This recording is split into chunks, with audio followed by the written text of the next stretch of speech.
কেউ কথা রাখেনি। ৩৩ বছর কাটলো, কেউ কথা রাখেনি। ছোটবেলায় এক বষ্টমী তার আগমনী গান হঠাৎ থামিয়ে বলেছিল, শুক্লা দ্বাদশীর দিনে অন্তরাটুকু শুনিয়ে যাবে। তারপর কত চন্দ্রভুক অমাবস্যা চলে গেল, কিন্তু সেই বষ্টমী আর এলো না। ২৫ বছর প্রতীক্ষায় আছি। মামাবাড়ির মাঝি নাদের আলী বলেছিল, বড় হও দাদা ঠাকুর, তোমাকে আমি ৩ প্রহরের বিল দেখাতে নিয়ে যাব। সেখানে পদ্ম ফুলের মাথায় সাপ আর ভ্রমর খেলা করে। বলি, ও নাদের আলী, আমি আর কত বড় হব?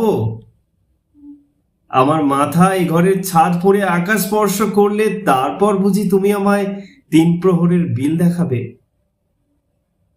একটাও রয়্যাল গুলি কিনতে পারিনি কখনো। লাঠি লজেন্স দেখিয়ে দেখিয়ে চুষেছে লস্কর বাড়ির ছেলেরা। ভিখারির মতন চৌধুরীদের গেটে দাঁড়িয়ে দেখেছি ভিতরের রাস উৎসব। অবিরল রঙের ধারায় মধ্যে সুবর্ণ কঙ্কন পরা ফর্সা রমণীরা কত রকম আমোদে হেসেছে, আমার দিকে তারা ফিরেও চায়নি। বাবা মার কাঁধে হাত ছুঁয়ে বলেছিল, দেখিস একদিন আমরাও।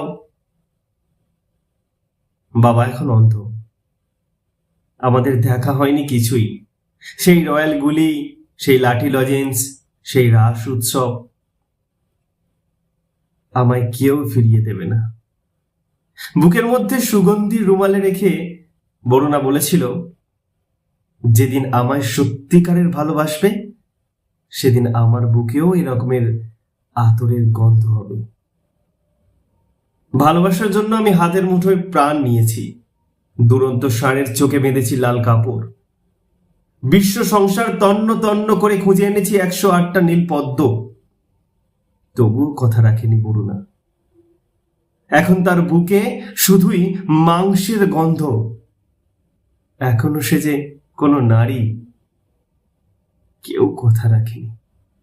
৩৩ বছর কাটলো, কেউ কথা রাখেনি।